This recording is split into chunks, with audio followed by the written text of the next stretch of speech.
welcome back to another episode of the Zone TV Movie Entertainment. Now I'm up to Harry Potter and the Deathly Hallows Part 1. We're halfway there, bear with me. A couple of things I missed out about talking about Harry Potter and the Half-Blood Prince.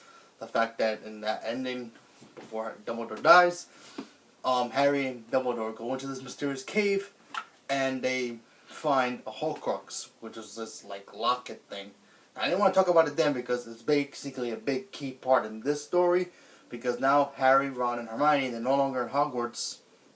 They're outside of the school and they're trying to figure out where the rest of these Horcruxes are. And they have the locket with them, and they notice in this locket has its own, it's alive basically. It has its Voldemort's piece of his soul, and whenever the person wears it, it makes them feel jealous, clouded their mind a little bit, makes them angry all the time.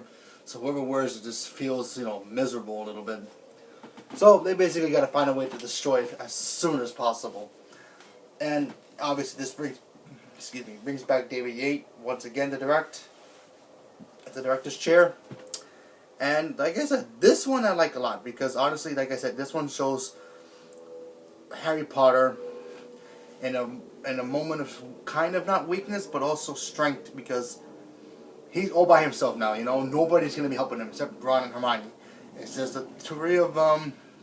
Obviously, they have to go out there and find these Horcruxes and obviously try to destroy them so they can get close to destroying Voldemort.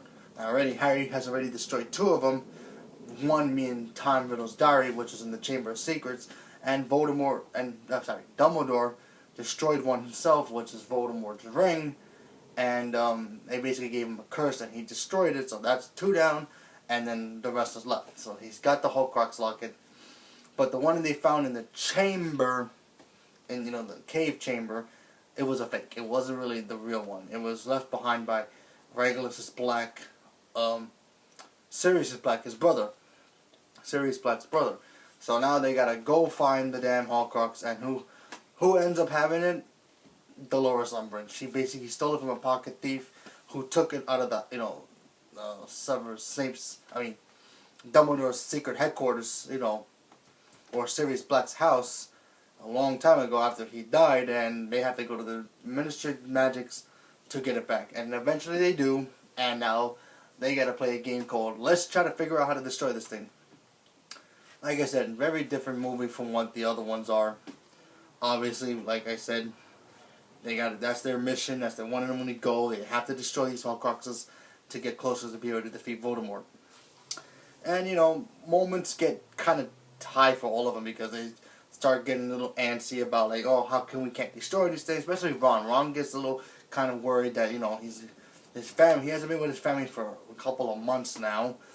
And, he worries about his sister and everybody else. And, he's starting to have fights with Harry.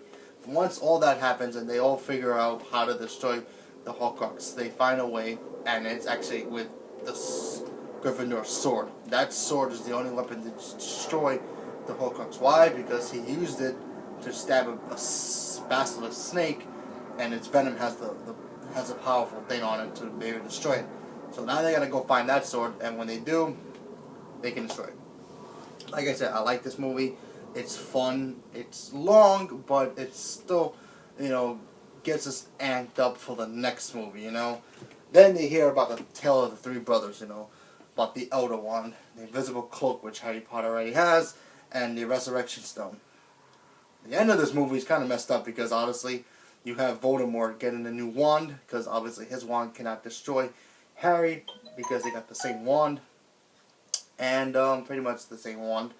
And he goes and destroys Dumbledore's grave, and you see Dumbledore's body, kind of old already, in a way, kind of starting to decay. And he takes the Elder Wand, and there we go. Now we're up to part 2. Like I said, I like this movie. I think it's the better movie of his versions of these movies, because, like I said, it's darker, it's more mature. It gives us clues, and it really pumps us up for the last one, because honestly, when you get to the last one, it's just sad. Obviously, like, oh my god, what's gonna happen? And you get it ready for the last one, and then there you go.